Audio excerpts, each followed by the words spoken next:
계룡산 분재경매장입니다. 오늘은 새로운 콘텐츠를 여러분에게 소개해드리기 위해서 이렇게 동영상을 촬영하게 됐습니다. 오늘의 콘텐츠 제목은 분재의 기술편입니다. 분재의 기술 중에서 기초적인 그런 기술 말고 우리가 어느 정도 중상위권에서 중상위 기술을 좀 배울 수 있도록 오늘 이 시간을 마련했습니다. 1편 취목에 대해서 여러분과 함께 이렇게 동영상을 찍게 됐습니다. 계룡산 분재경매장 경매사님이시고 그리고 한국분재유통 원장님이신 이화영 원장님께서 취목에 대해서 설명을 해 주시겠습니다. 자, 먼저 인사 부탁드리겠습니다. 네, 안녕하세요. 경매를 통해서 뵙게 되는데 오늘은 이렇게 기술적인 면을 또 이로써 만나게 뵙게 돼서 반갑습니다. 자, 오늘 할 것은 취목입니다. 여러분들이 이렇게 나무를 많이 구매하잖아요. 경매장에서 특히 구매를 많이 하고 분재원에서 구매를 많이 하시는데 오늘 이 취목을 왜 하느냐, 그리고 또 어떻게 하느냐, 그리고 어떻게 관리하고 어떻게 완성시키는지까지 다 볼 수는 없지만 하는 방법과 그리고 하는 요령들을 한번 배워보기로 하겠습니다. 예. 네. 자, 그러면은 원장님, 취목을 왜 하는 거죠? 취목은 가치를 높이는 일이라고 생각했는데 이 밑에 쪽에 여기 위에 쪽이 이쁜 쪽을 떼어내는 거라고 생각하시면 돼요.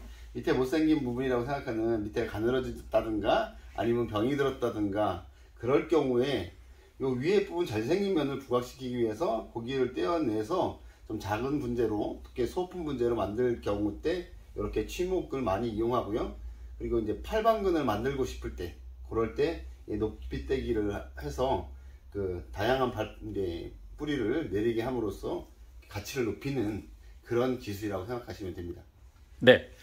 그리고 우리나라 같은 경우에는 사계절이 분명한 나라인데 사계절 내내 이제 온도가 틀리기 때문에 그래도 알맞은 온도와 습도가 있을 적에 취목하는 게 좋다고 생각하는데 취목하는 시기가 어떤 시기가 가장 좋은지 말씀해 주시기 바랍니다. 취목 뜨는 시기는 보통 우리는 이제 눈이 움직이기 전 그때라든가 지금 이제 2, 3월 달에 많이 하고요. 그리고 가을 취목 뛰시는 분들도 많습니다. 보통 그냥 10월 달 물 내려가는 시기 때 하는 것이 더 낫다고 하시는 분들도 있는데 저는 보통 그냥 2월에서 3월 요 시기 때 가장 많이 합니다. 이 이파리 나기 전에 환상박피를 하고 그러면 몸살이라고 하는 그런 게 이파리 처진다든가 그런 증상들을 좀 완화시키면서 할 수 있습니다. 그래서 2월, 3월 이때 많이 합니다. 네, 알겠습니다. 그러면은 오늘 취목할 소재가 어떤 나무인가요? 네, 이게 보시면 지금 이제 가을에 열매 달렸던 것들이 이렇게 열매가 달려 있죠. 이건 대실 해당입니다. 대실 해당이어서 이 품종들을 아는 것들이 굉장히 중요해요. 아주 소품으로 만들 때는 소품 수종이 좋고요. 이렇게 대실 해당이라고 해도 많이 달리는 수종일수록 감상 가치가 높아지겠죠.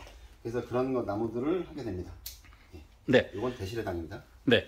그러면은 환상박피를 해야 된다고 하는데 환상박피가 어떤 건지 한번 설명을 부탁드릴게요. 네, 환상박피라는 거는 말 그대로 우리 이제 고리 환자를 쓰잖아요. 이렇게.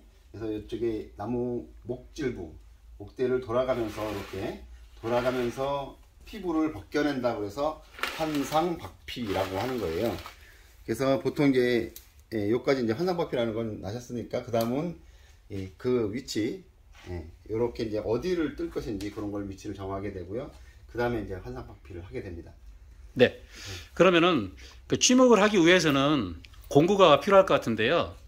수공구가 필요한지 지금 이 소재 같은 경우에 아니면은 전동 공구로 활용해서 할 건지 그거에 대해서 좀 말씀해 주시기 바랍니다.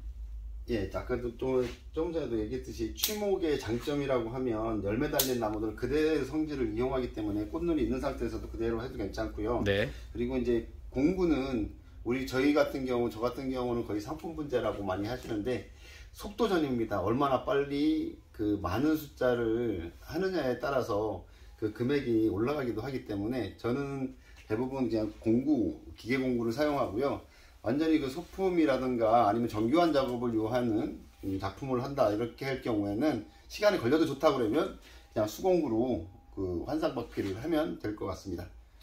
네, 그러면 지금부터 지금 심산에다 아급의나무 취목하는 방법, 환상박피 과정에 대해서 예, 실기와 함께 설명을 좀 부탁드리겠습니다. 예, 이 나무는 보시다시피 예, 돌아가면서 일자 형태고 좀 크다는 생각이 들죠. 그래서 이 나무는 소품 20cm짜리 분재를 만들기 위해서 좀 흠이 많은 나무들을 이제 제일 좀 넓다고 하는 부분, 예, 밑에가 얇게 올라가서 이렇게 퍼졌잖아요. 이건 좀 가분수 형태에 띄고 있어서 네. 가분수 형태가 나쁘다고만 할 수 없는 게 취목이라는 것이 있기 때문에 이런 것이 단점을 장점으로 승화시키는 그런 것이라고 생각하시면 됩니다. 그래서 밑에 쪽에 있는 가지들은 가위나 공구들을 통해서 다 제거를 이렇게 해주시고요. 밑에 거는 그 봉지를 싸거나 이렇게 할 때 그것이 딱 밀착되지가 않으면 뿌리는 데는데 어려움이 있습니다. 그래서 제일 넓은 부분이라고 하는 이 부분을 이렇게 기계로 한번 해보도록 하겠습니다. 네. 자, 저희가 사용하는 것은 요겁니다. 이게 살이 쓸 때 쓰는 전동 공구인데 요것이 그 환상박비 할 때 유리합니다. 이렇게 되어 있고요. 보시면 네.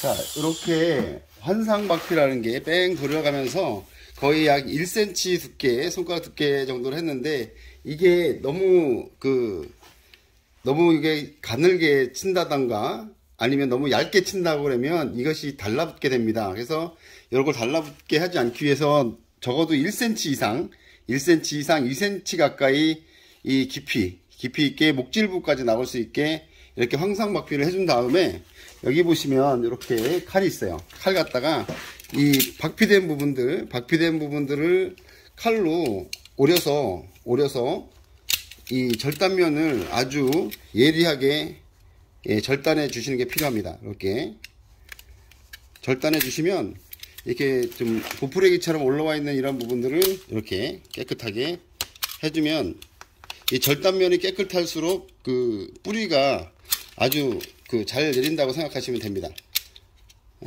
그래서 이 상처가 있는 부분들은 뿌리 내리기도 어려워요. 그래서 이 절단면들을 특히 이 뿌리가 내릴 부분들 밑에 쪽에는 상관없지만 이 위에 부분들은 이렇게 칼로다 이 면도칼 같은 거로 예리한 것으로 이렇게 따줍니다. 훨씬 더 환하게 잘 보이겠네. 이렇게 해주셔서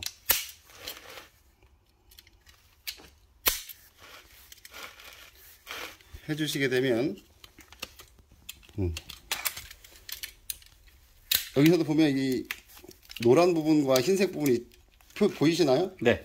그 노란 부분이 이게 물관이 올라가는 물선이에요. 이게 있게 되면 여기 달라붙습니다. 네네. 이 카로스가 형성되면서 위에로 달라붙기 때문에 이게 달라붙으면 뿌리가 내리지 않고 얘가 살아야 된다는 인식이 강해야 되는데 이 뿌리가 올라가게 되면 여기서 이게 붙어서 이 월둥치의 것으로 먹고 살려고 하는 경향이 강하기 때문에 우리 애들하고 똑같다고 보시면 됩니다. 아이들이 독립을 해야 되는데 독립을 안 하고 그냥 그 부모 옆에서 있으려고 하는 그런 경향이 강해지기 때문에 엄마는 아이들을 먹여 살리려고 하는 그 모성애가 강하기 때문에 또 그런 것도 작용을 해서 빨리 올라붙으려고 하는 성향이 있어요. 그래서 아예 목질부까지 깊게 해주시고 위에도 이렇게 예리하게 잘라주셔서 뿌리가 잘 내릴 수 있도록 이렇게 해주셔야 됩니다. 네. 자, 이렇게 거의 예리하게 다 되었다 싶으면 여기다가 이제 상처 보호제를 바르는 것이 아니고요. 밝은제를 처리해야 됩니다. 밝은제는 여러 가지가 있습니다. 뭐 시중에 나와 있는 뭐 루톤이라든가 루톤을 황토에 개서 하시는 분들도 있고, 아니면 뭐 루톤 자체를 그냥 바르시는 분들도 있고, 그런데 예, 어떤 식으로든 밝은재가 있다고 하시면 밝은재를 가지고 처리를 하시면 됩니다. 자, 밑에 부분은 상관이 없어요. 밑에 부분을 써먹을 거라고 생각하시면 밑에까지도 다 하지만, 이렇게 위에 부분에 뿌리 내리는 부분만 예리한 게 칼로 다 하시고, 그 다음에는 예, 저 같은 경우는 좀 이 시중에서 많이 안 쓰는 건데, 안 쓰는 밝은재를 가지고 있는 것이 있어서 그냥 밝은재 있는 것들로 하시면 처리하시면 됩니다. 지금 사용하는 수공구는 뭔가요? 요건 또 사리 공구의 하나인데, 네. 예, 둥글게 깎아주는 건데, 이게 밑에 부분이 제가 아까 이게 노란 부분이라고 하는 이 물건이 아직 살아있는 부분들, 그런 네. 것들을 다 긁어주셔야 돼요. 이게 아까도 얘기했듯이 이게 밑에 것으로 올려붙는, 빨리 상처를 아물어들어서 뿌리가 내리는 것을 방해하기 때문에 거기를 긁어주는 겁니다. 네. 자, 그리고 보시면 이제 밝은재인데 저는 이걸 사용합니다. 이 루트젤이라고, 이건 미국에서 쓰는 건데, 제가 요거를 사용하는데, 제가 얘기했지만 시중에서 나와 있는 루톤이나 이런 걸 사용하셔야 됩니다. 이런 것들은 제가 편하더라고. 이게 젤처럼 돼 있어서. 또 이거를 구해달라고 하시는 분들이 있는데 저도 못 구합니다. 미국 가고 그럴 서한이 아니어서. 그러니까 뭐 많이 있습니다. 시중에 나와 있는 것, 뭐 네덜란드에서 나와 있고 뭐가 나와 있고 그런데, 다 이게 루트라고 해서 루톤, 뭐 뿌리 밝은에 사용되는 밝은재는 어느 것이든 상관없으니까요. 그렇게 사용해 주시면 됩니다. 이렇게 뿌리 날 부분에다가 이렇게 발라주시고요. 이렇게 발라주시면, 이게 원에 가까이 바르기 때문에 굉장히 독한 거예요. 그래서 빨리 좀 내리게 살짝만 발라주셔야 돼요. 괜히 엄청나게 많이 발라주시는 분들이 있는데 안 발라주셔도 됩니다. 이런 뿌리가 잘 내리는 나무들, 특히나 심산해당이라든가 아니면 뭐 떼죽, 모과 이런 것들은 이런 것들을 안 발라주셔도 돼요. 그런데 좀 뿌리가 내리는데 도움이 되니까 이렇게 밝은재를 발라주신다고 생각하시면 됩니다. 위에 부분만 이렇게 발라주면 되나요? 네, 이렇게만 발라주시면 돼요. 네. 이렇게만 발라주시고, 그 다음에는 우리 시중에서 많이 구하는, 우리 엄마들 시장 보고 그러면 비닐봉지 많이 가져오잖아요. 네. 이런 비닐봉지를 사 계시는데, 이 손잡이 부분 여기를 차내셔서 약간 깔때기 모양처럼 되게 만들어 주시면 돼요.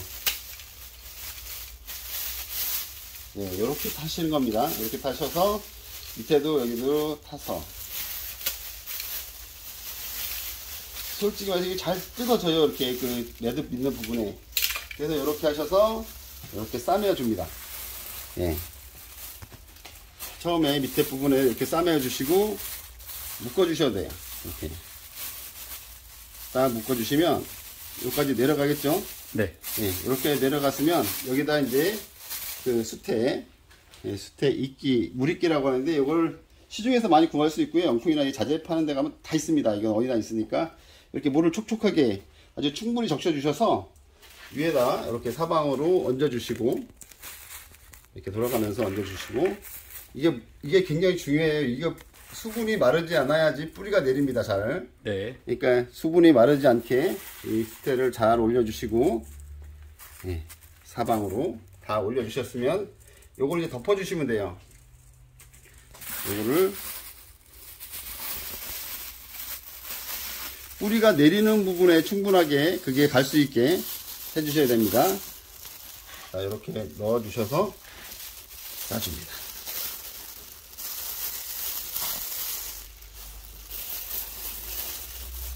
천천히 돌려서 싸서 묶어주시고,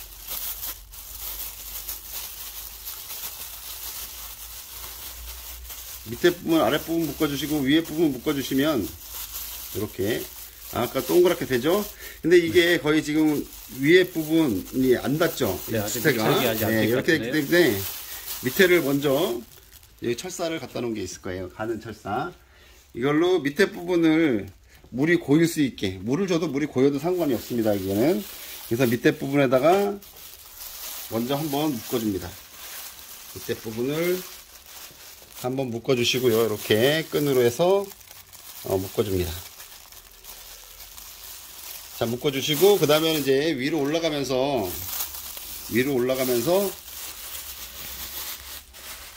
이걸 딱 올려주셔야 됩니다. 올려주셔야 돼요. 지켜 올려주셔야지. 잠깐만요. 풀어졌네. 꽉 묶어주시는 게 좋습니다. 왜냐면 밑으로 물이 내려가지 않게 해주고요. 돌아가면서 이렇게 그 수태를 올려주셔야 돼요. 올려주셔야 돼요. 그리고 밑에 있는 수태들은 다 집어넣어 주시고, 떨어진 것들을. 그래서 이 지금 까진 부분에 다 수태가 들어갈 수 있도록 해주시고, 이게 수태가 안 들어갈 경우에는 거기에 뿌리가 잘 안 내립니다. 수분이 말라버리는 경우가 있어서요. 이렇게 돌아가면서 눌러주듯이 해주셔야 됩니다. 그래서 이렇게 보셨을 때 우리가 그 환상박피한 부분에 이 수태가 잘 닿아서 꼭 할 수 있도록, 예, 이렇게 수태가 이 환상박피 해낸 부분까지 이렇게 벌어져 있게 내려가 있으면 안 되고, 이게 딱 올라갈 정도로, 딱 덮을 정도로. 네. 그래서 될 수 있으면 수분이 안 날아갈 정도로만 해주시면 됩니다. 그래서 뭐 위에 이렇게 덮을 정도가 되셔도 괜찮고, 그리고 물을 줄 때 이 수태가 적셔지게 되겠죠. 위에서는 덮어져도 괜찮은데 밑으로 내려가면서 이 밑에 쪽에서 다 빠져버리면 소용이 없어요. 물을 주시는입니다. 이게 밖에서 있을 때는 완전히 밑에를 밀봉하고 위에도 거의 밀봉하다시피 해야 되는데, 이 분재 원에서 하거나 할 경우에는 밑에 쪽만 잘 묶어주시면 됩니다. 예. 이렇게 꽉 묶어주시고, 예. 이끼들 나와 있는 것은 여기다 물을 주셔도 돼요. 그래서 물을 주시면 그 숯에 있는 부분에서 뿌리가 내리게 됩니다. 자, 그리고 이렇게 나와 있는 부분들, 이렇게 지저분한 것들은 이렇게 잘라 주셔서 깨끗하게 해주시면, 예, 수태 처리하는 방법이나 이런 거는 끝이 납니다. 간단하죠? 네, 생각보다 좀 간단하면서도 쉽게 이렇게 작업하시는 것 같습니다. 확실히 이제 원장님만의 노하우가 있지 않을까 이게 생각이 됩니다. 빨리 해야 됩니다. 네. 이렇게 했어요. 자, 그러면 오늘이 3월 며칠이죠? 오늘 3월 26일인가요? 네네, 오늘 3월 26일인데, 그러면 이렇게 취목을 하고 기간이 어느 정도 경과되면은 뿌리를 내리는 거를 확인할 수가 있을까요? 온도가 보통 그냥 20도 정도 올라간다고 했을 때, 상온 20도 정도 이상일 때는 약 18일에서 20일 정도면 뿌리가 내릴 준비가 됩니다. 거의 실뿌리가 나올 정도로 카로스가 다 형성이 되고, 네. 실뿌리가 빠른 건 내리고 있게 되겠고요. 20일 후부터는 뿌리가 내린다고 생각하시면 맞고요. 약 3개월, 약 100일에서 150일이면 거의 다 뿌리가 내립니다. 근데 100일에서 150일 사이에 이걸 떼내라는 얘기는 아니고요. 그 정도 되면 뿌리가 차는데, 어떻게 났는지 안 났는지 이제 물어보시는 분들이 있더라고요. 근데 어떤 분들은 이제 풀러보시고 막 그렇게 하는데, 풀러보시고 그럴 경우에는 이 연하게 새로 나온 뿌리들이, 실뿌리가 하얗잖아요. 네. 요런 하얀 뿌리들은 다칩니다. 이렇게 살짝 손에 스치기만 해도 부러진다고 표현하는데, 그렇게 되기 때문에 그냥 한번 이렇게 눌러보시면 될 거예요. 지금은 아주 잘 이렇게 눌러지는데, 뿌리가 꽉 찼을 경우에는 단단해서 이게 꽉꽉 안 눌러지고, 눌러지는 정도에 따라, 들어가는 정도에 따라서 뿌리가 찼는지 안 찼는지 알 수 있으니까, 그렇게 구별하고 계시다가 낙엽이 진 이후에 뿌리를 여기 환상박피에 된 부분을 잘라서 내리면 됩니다. 보통 그게 10월달 정도 되겠죠. 가을 이후에 보통 이렇게 하시는 거라고요. 안정적으로 하시는 분들은 그냥 보통 8월달 말일 정도면 떼어내리시는 분들이 떼어내서 그냥 수태가 있는 채로 화분에다 넣으시는 분들도 있는데, 그렇게 해도 괜찮지만 안정적으로 하신다면 10월달 정도에 떼어내리는 게 좀 안정적이겠죠. 좀 뭐라고 할까, 좀 안심하고 할 수 있는 그런 거라고 생각하시면 됩니다. 네. 네, 전화도 오고 바쁘신데. 바쁩니다. 예. 네. 그러면은 취목한 이후에 온도나 습도 정도 유지하는 거, 어느 정도가 좋을까요? 지금은 이렇게 보호하는 측면에서는 이중온실에 지금도 이제 꽃샘추위가 아직 남아있죠. 그러니까 그거는 이제 보호실이나 이중온실이라고 하는데, 그 온실 안에다 넣어주시면 될 것 같고요. 보통은 그냥 밖에서 있으면 실온에다가, 그 꽃샘추위가 지난 이후에는 실온에다가 두시고 분재원에서 분재 관리하듯이 물 줄 때 물 주시고 이렇게 하시면 아까도 얘기했듯이 8월달 정도면 뿌리가 내리고 10월달 정도면 떠내릴 수 있다라고 생각하시면 됩니다. 혹시 취목하는 수종 중에서 제일 어려운 수종이 어떤 수종이 있을까요? 어려운 수종은 거의 취목이 거의 안 된다. 삽목이 안 되는 것하고 취목이 안 되는 거하고는 또 틀립니다. 그래서 취목이 잘 안 되는 수종들이 있어요. 그거는 안 된다고 표현하는 게 우리도 삽목도 똑같고 취목도 똑같아요. 안 된다고 표현하는 건 30% 이하대로 취목이 되는 것들은 안 된다고 표현합니다. 그리고 잘 된다는 거는 거의 80% 이상, 80-90% 되는 것들을 잘 된다라고 얘기하고요. 그리고 50% 정도 되면 잘 안 된다라고 얘기하는 거예요. 그래서 잘 안 되는 품종들은 뭐 장미과는 거의 다 되는데 좀 잘 안 되는 것들이 산사나무라든가 아니면 팥배나무 이런 것들은 잘 안 되는 수종이에요. 그런데 잘 안 된다는 거는 50% 이하대라고 보시면 되겠죠. 거의 2년 동안에 거쳐서 하는 예를 보았고요. 팥배나무 같은 경우는. 그리고 산사나무 같은 경우는 카로스는 형성이 되는데 뿌리는 안 내려요. 거의. 그래서 접을 붙여서 사용하기도 하죠. 뿌리접을 붙이기도 하고. 그러니까 그런 건 방법에 따라서 또 안 되는 수종은 안 된다고 이렇게 많이 인터넷에서 나와 있을 거예요. 안 되는 수종을 굳이 하려고 노력하지 마시고요. 잘 되는 품종만 골라서 이렇게 취목을 하시면 좋을 것 같아요. 잘 되는 품종에는 모과나무, 장미과라고 하죠. 모과, 심산해당, 사과나무 그런 것들은 다 잘 됩니다. 동백도 그렇고요, 백일홍도 그렇고 다 잘 됩니다. 그러니까 웬만한 수종들은 거의 된다고 보시면 돼요. 소나무도 잘 안 되긴 하지만 됩니다. 그래서 유화 취목, 어렸을 때 취목 뜨기도 하고 이렇게 하니까 그런 걸 한번 도전해 보십시오. 좋은 소재들을 구하실 수 있을 겁니다. 그래서 팥배나무랑 이런 나무들이 소품들이 잘 없는 이유가 그렇죠. 산사나무도 그렇고요. 취목이 어려워서 그 확률이 적으니까 그래서 없는 걸로 봐야 되겠네요. 편근성으로 된다고 그래도 편근성으로 한두 가닥 나와서 이렇게 되기 때문에 완전히 보시면 팥배나무나 이런 것이 팔방근으로 완전히 내리는 나무들은 정말 보기 힘들 겁니다. 그래서 그런 나무들은 2-3년에 걸쳐서 취목을 뜨는 경우라고 보시면 돼요. 지금처럼 100일이나 150일 정도면 뿌리가 다 내려서 떼낸다 이런 건 아니시라고 보시면 될 겁니다. 네, 오늘 저희가 처음으로 제1편 분재 기술에서 취목에 대해서 알아봤는데요. 우리 이화영 원장님의 노하우와 그다음에 아주 깊은 지식으로 여러분에게 많이 도움이 되었으리라고 확신을 하고, 다음 편에는 우리 매화나무 살이 내는 거에 대해서 한 번 더 강의를 좀 해주시면 좋겠습니다. 이게 또 매화나무 사이도 겨울에 내는 건데 어쨌든 간에 이렇게 죽어 있는 부분과 산 부분 나누는 거니까 한번 다음 시간에는 잡목의 사리, 매화나무뿐만 아니라 잡목의 사리에 대해서 좀 배워보도록 하겠습니다.